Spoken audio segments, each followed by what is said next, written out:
Journalists are the bridge between people and power, giving the people an insight to what goes on. But what happens when the truth becomes dangerous? Uganda has a long, complex history of press suppression dating back to Idi Amin's regime. Despite the country's transition to democracy, journalists are continuing to face a series of security threats, such as physical assault and forced silence. Welcome to Silenced Voices, which is based on security threats that journalists undergo while in their line of work. Recently, journalists were attacked, injured, and had their equipment destroyed while covering the stories during the NUP by-election for Kawempe North. Many were jailed and even scared into hiding.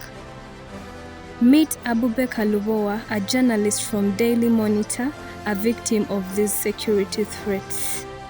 The threats they normally pose to journalists, at times they block journalists when they are doing their mandated work. When I say mandated, it's something that is legal, because you're not doing anything out of the law. When people are demonstrating on the streets, a demonstration is legal in this country. People are allowed to demonstrate. It's their freedom to demonstrate. So if you stop journalists from covering, then you're part of the people who are fighting the press freedom. Also, we have seen journalists being arrested, and then people normally tend to say label or misinformation, or someone writes a story that doesn't rhyme properly with the people in power, and then this person is arrested and imprisoned. We had a friend recently who was in Luzira for more than a month because of a story he wrote. They were not saying that the story is wrong, but they were only saying the story is putting us in problems. So we have gotten journalists arrested, we have gotten journalists beaten because they don't want them to cover some stories. Those are some of the things that I can mention as of now that to the media. When it comes to battering of journalists, people should, one, the journalists should go back and have a training. I'm not saying they should go back to universities, but the media houses, it's their mandate to train their journalists. You have to train your people on how they can survive in harsh conditions. Some people don't know what to do when it comes to bad time. Of course, someone will ask you, so Abu, you were beaten on Thursday by the military, put in the drone and everything. Yes, but my case was different. And because of the training that I got, I actually wasn't beaten so badly like other journalists because of how I managed the situation. It's about how you manage a situation when you are arrested. So they are quite different. You can be arrested, but you manage the situation. Then you can be arrested and you fail to manage the situation, and you end up being battered so badly. And then also, there should be an understanding between the media owners or the media and the security agencies.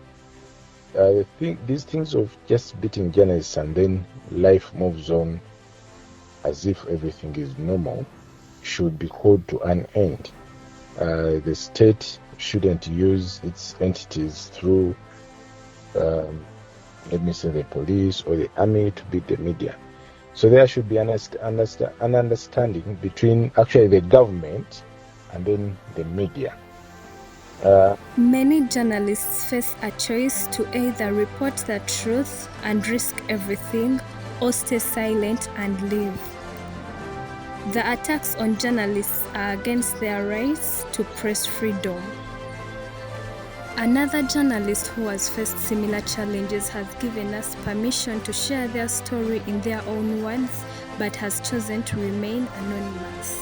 When it comes to river case study in Kawempe, recently when you cover. Unfortunately, me, I was normally covering the north side because everyone was given a task. Me, I was covering north side from the campaign to the final day.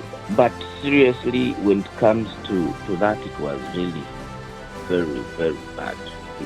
We couldn't actually express very well what we normally practice. Because even when you go in the field to cover, you go fearing even where you're going to. Because at any time you can come back when you're beaten, you can come back when you're injured, you can come back when actually when you're not fine. You go because you must go because maybe it's supposed to work. But inside you feel you're not safe.